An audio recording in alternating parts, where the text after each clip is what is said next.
minds. So we think we know who other people really are.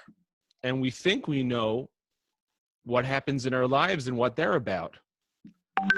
But the truth is, so much of what we see and what we think we understand is only the tip of the iceberg, the outside of the outside.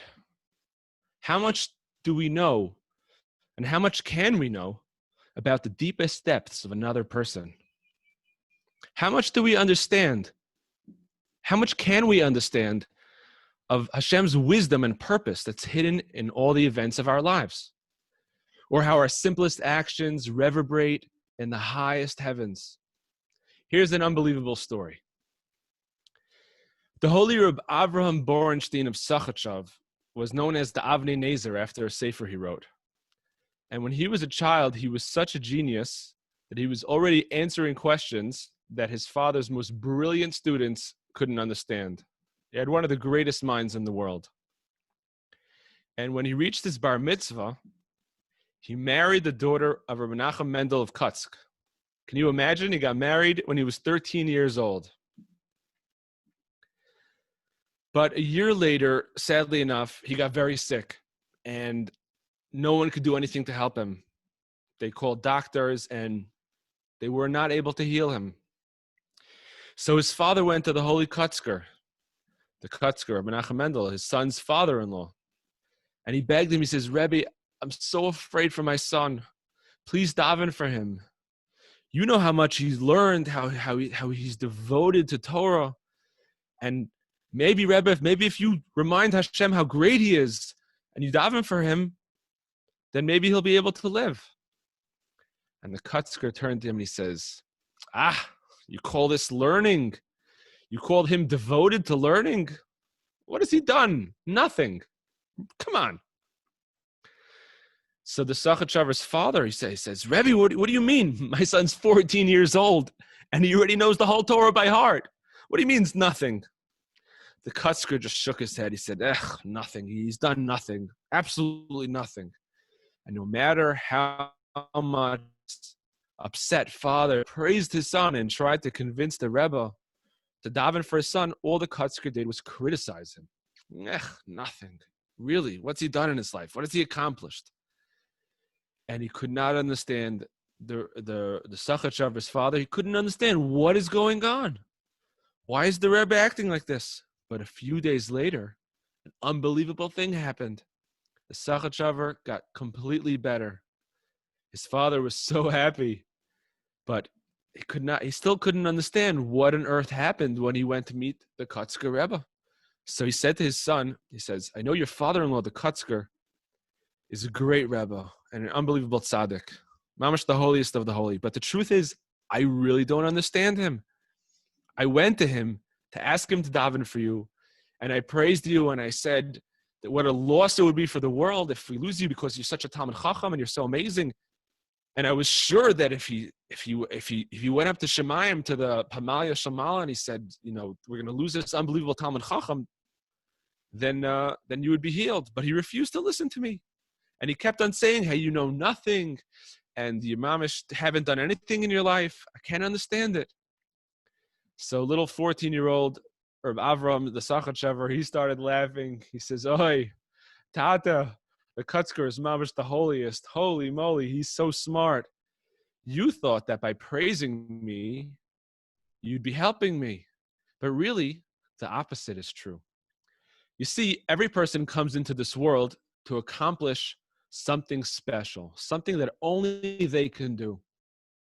And once he's accomplished his mission in the world, so there's no need for him to stay in Olam Hazeh any longer, so Hashem brings him back upstairs. My father-in-law knew that I'd come into this world in order to learn Torah. And if in Shemayim they heard that I already knew the whole Torah by heart, and I've already such a big Talmid Chacham, then they would say, great, what does he need to be there in the world anymore for? He's done his job. So the Kutzker kept saying, you call this learning? It's nothing. It's nothing. As if to say, he has so much more to do. He has so much more Torah to learn. And the Kutzker mamash saved my life. He saved me. There's so much more to do. And he went to Shemaim and he says, please, you have to give Reb Avram some more time in the world. And this is what saved my life. So you see, guys, we mamish never know. We don't know everything that's going on. There's so much that we don't know. So that was just a little taste to show that there are tzaddikim that can look deep inside and they're aware of what's happening. But we have to have faith. We have to have emunah in Hashem, that he knows what's going on. He's running the world in the best way possible always. And we have to have faith in the tzaddikim, in the true tzaddikim, that they're Hashem's faithful messengers to take care of us too. So the next story is called The Funeral of the Drunken Tailor. Reb Shlomo speaks. You know, Chazal teach us that the first Beis Hamikdash was destroyed because of 3 averos: avodah zarah, gilui arayos, and shvichas damim. What about the second Beis Hamikdash? As we all know, it's because we did not treat each other properly with love. Sinas chinam, because we hated each other for no reason. And so Chazal teach us that sinas chinam is as bad as the 3 worst averos: gilu arayos, shvichas damim, and avodah zarah. Those are the 3 averos that if someone says you got to do that or else I'm going to kill you, you know what? We have to let ourselves be killed and not be over on them. But this avera of sinas chinam is just as bad as those 3 put together. Why do we hate other people? Because we think we know everything about them. We think we know who they are. We think we know why they do what they do. Parents think, oh, these are my children. I know what's going on with them. But very sadly, very often we're wrong. We misjudge each other. And that's why the Torah tells us that if we hate people, or even if we're just angry at somebody, we have to find a way to tell them. We have to talk to them about it, because it might just be a misunderstanding. Well, sometimes we meet people who might seem to be a little crude, a little bit impure, not very holy. We look at them, we go, we want to knock them down. We want to say, that guy, he's nothing. He's this, he's that. But the truth is, we have no idea what a Yid might be doing when we're not looking. So the Baal Shem Tov teaches us that even when we see other people doing something wrong, we have to believe that on the inside of their insides, they're really the holiest of the holy and deserving of the greatest miracles. Every Yid on his inside is mamash the holiness. Even me. We have to believe it about ourselves also. And everyone, every other Yid, and every single person is created in the image of Hashem. And what does this mean? Just like Hashem is so deep, he's so hidden, and we can't see Hashem, so too, the inside and the depths of another person is so deep and so hidden, we don't know what's going on. And unless we love them and give them the space to express themselves, we'll never know. So we have to remember, don't judge, because you never know. And now we're ready to start the story. A few hundred years ago in the city of Karetz, it was a beautiful city full of God-fearing Jews, good Yidden. They kept Shabbos, they ate kosher, they davened 3 times a day. Everybody was so religious and so devout, except for one person, Avramela the tailor. Avramela the tailor never went to shul. He never joined the Jews when they gathered for anything tziburi. And when anyone would get on Zoom to read stories, to read Hasidic stories, he never joined that Zoom meeting. And the only place people ever saw him was in the local krechma, besides for his tailor shop, of course, was in the local krechma. A krechma, back in the shtetl in Europe, a krechma was a place to have a place for people to stay, an inn, place where you'd rent out rooms for the night, and they had a place to eat and drink. And that was, for some people, the most important part, the drinks.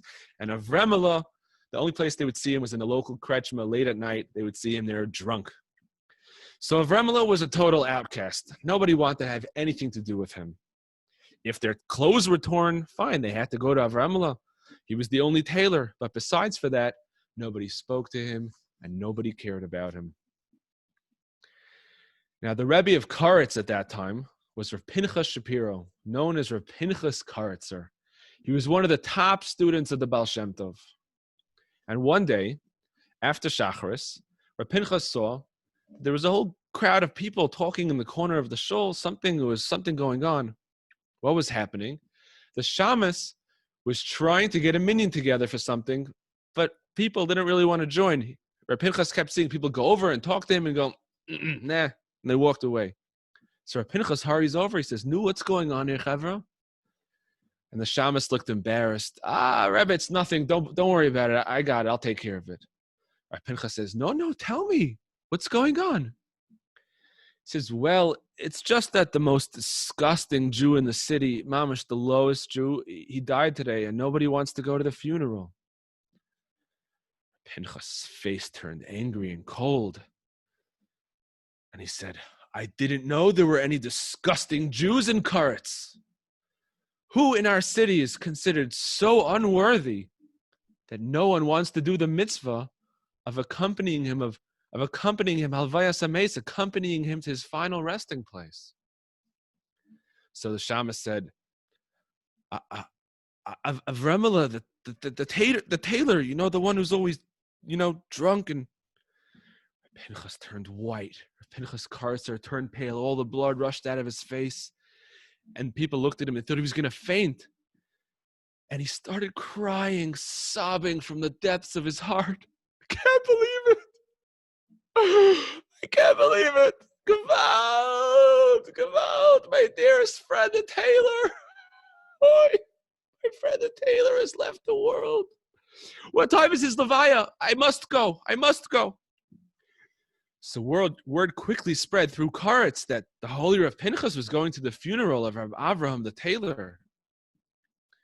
Now everybody knew if the Rebbe is going, it must be a tzaddik. It must be that Avraham the tailor wasn't such a terrible person. He must have been a hidden tzaddik. He must have been a Lamed Vav tzaddik, one of the secret tzaddikim who sustain the whole world and nobody knows who they are.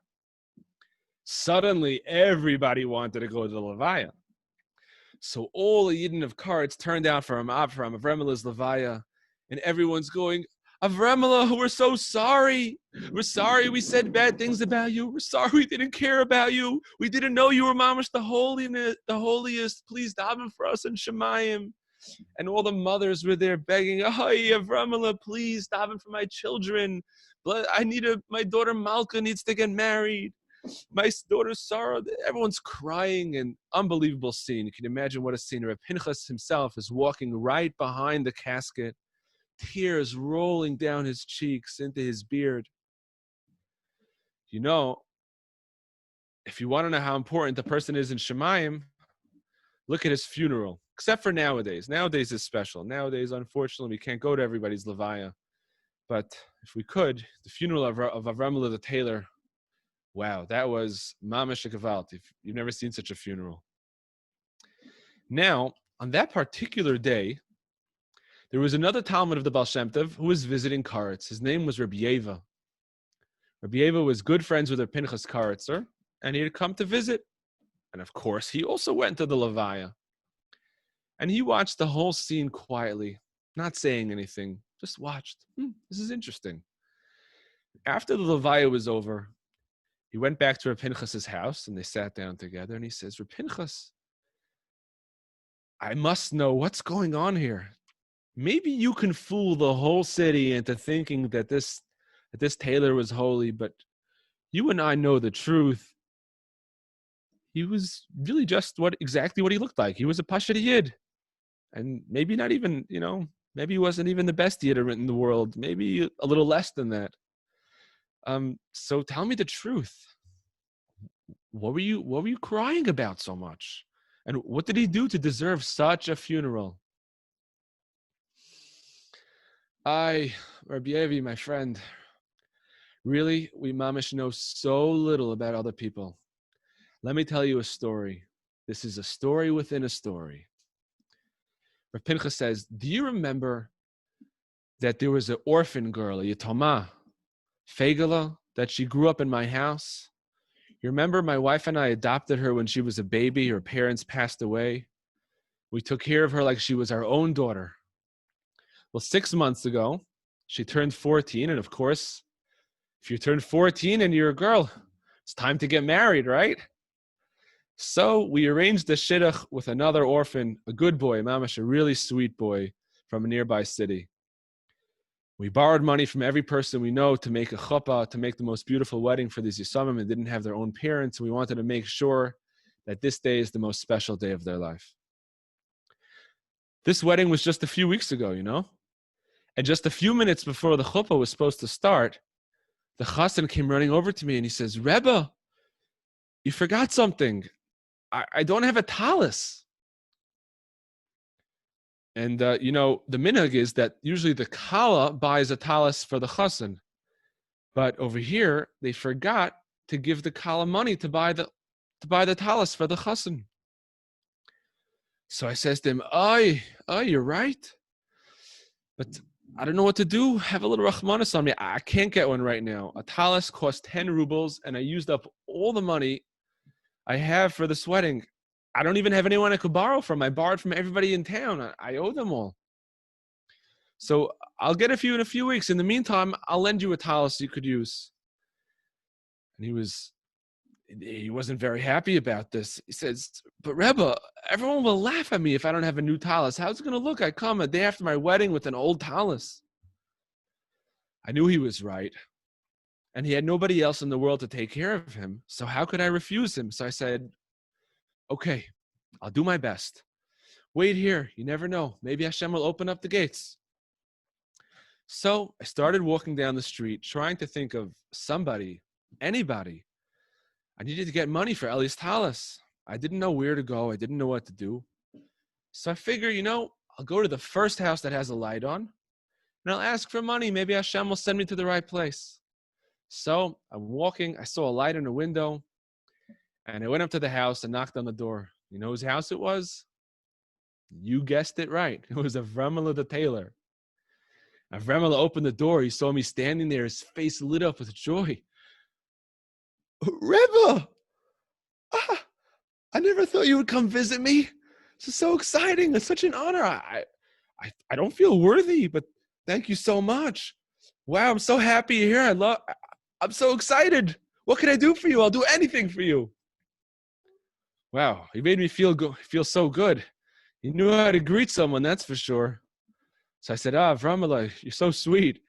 You know the orphan Fagala? She's getting married tonight, and I need money to buy the chassan a new talis. It's the only thing left, and I don't have the talis. I need 10 rubles. Do you have maybe 10 rubles I could borrow? His face fell. He got all disappointed. He says, Rebbe, I wish I could help you, but you know how poor I am. I knew how poor he was. And then he said, but I think maybe I could give you 1 ruble. So I smiled at him. I said, Avremela, thank you so much for whatever you can do. Hashem should bless you with everything. Shefa b'gashmias b'ruchnias. So the tailor gave me a ruble, and I left. I didn't know where I was going to get the rest of the money, but somehow I felt a little bit lighter, a little bit easier. I had a little bit more hope. I was walking slowly down the street, wondering what to do next, when suddenly I heard some footsteps running up behind me. I stopped and I turned around, and it was Avremela the tailor. And as he came up beside me, I saw that he was crying like his heart was broken. Tears, he was sobbing, he was shaking. Avremela, I said, what's the matter? What's going on? How can I help you? He says, Rebbe, Hashem knows how poor I am. But from time to time, I manage to save a few pennies, a few kopecks here and there. I have 9 rubles. I've saved up. It's mamish my whole life savings. But if I gave it all to you right now, if I gave you all my money, do you think that maybe I could have a chelik in Olam Haba? I could have a place in the world to come?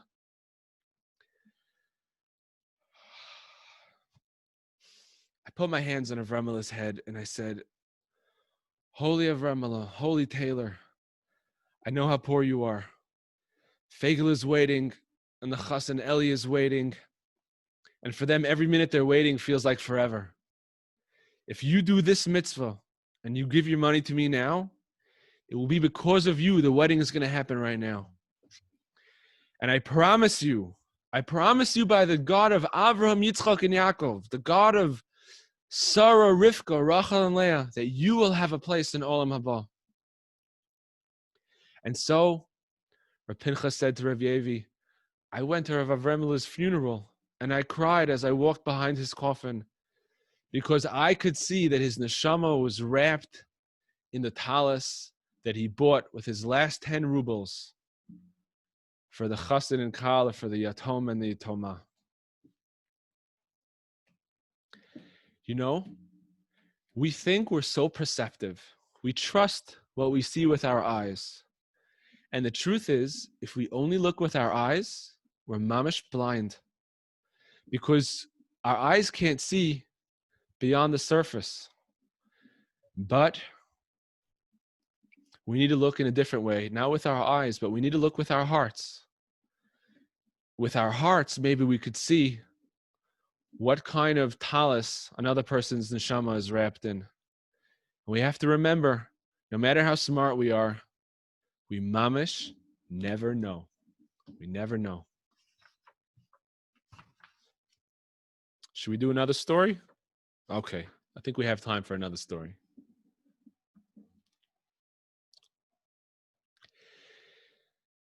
It says in the Gemara, this story is called the bookbinder. The bookbinder. The Gemara tells us that when we learn Torah, we should always say the words out loud. Otherwise, we'll forget it. Because when we say the words, it fixes it. It puts it really strong in our neshama and our hearts. And it connects us to it. And the Ishbitzer, the holy Ishbitzer Rebbe tells us that when you kiss something or you kiss somebody, you don't speak. You use your lips not for speaking, but to give a kiss. Because what happens with a kiss is even higher than words. It's beyond any words.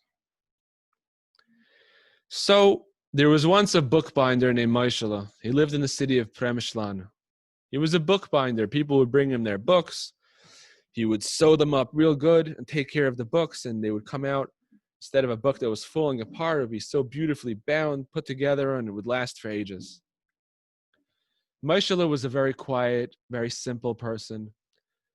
And everybody looked at him, they thought he was just a simple yid, a pashut yid. But a few weeks after Moshe passed away, the holy Rav Meir of Premishlan, he did an aliyas neshama. We know tzaddikim can do something called an aliyas neshama, where they can go into Shemayim to connect with neshamas of other tzaddikim. So he went into Shemayim, he went up to heaven to speak to Reb Shmuel Shmelk of Nikolsburg, one of the great, great early Hasidim, early Rebbes. He was actually one of the teachers of the Chayz of Lublin. So Rav Meir of Premishlan goes up to Shemayim to speak to Reb Shmelk of Nikolsburg, and he sees, here's Reb Shmelka, and sitting next to him, Moishe the bookbinder. Rav Meir looks at him, he says, Moishe, what are you doing here? How'd you get to this place? Everyone in Shemayim starts screaming at Rav Meir of Premishlan. Say, hey, have a little respect. How about a little respect? Didn't you hear the Baskol? He's called Reb Moishe, not Moishe. Please. So everybody knows that the holy Premishlaner, he was so humble, he never used the word I. When he spoke about himself, he said, Meir. So he says, Meir is so sorry, Reb Moishe. Meir doesn't understand. He thought he knew you so well, but he never realized you were Ramesh Rebbe. And Moishe said, no, please, Rebbe, don't apologize to me. The truth is, I really was just a simple bookbinder. I wasn't a Talmud Chacham in my life. And for me, the greatest thing I did was just to prepare the holy books that other people would use when they learned Torah. But Do you know what it takes to bind a book? First, you have to trim the edges of the pages. You got to cut them so they all are perfectly even. And these pieces, they fall down on the floor, right? Of course, I'm only cutting the parts of the book that have no writing on them. Just the edges, you trim it out and make it real nice and neat. All day long, I would trim pages of books and then I would bind them and sew them together. Every night, I would get down on the floor and gather up all the little pieces of paper, all the edges that I'd cut off. Of course, they were all blank.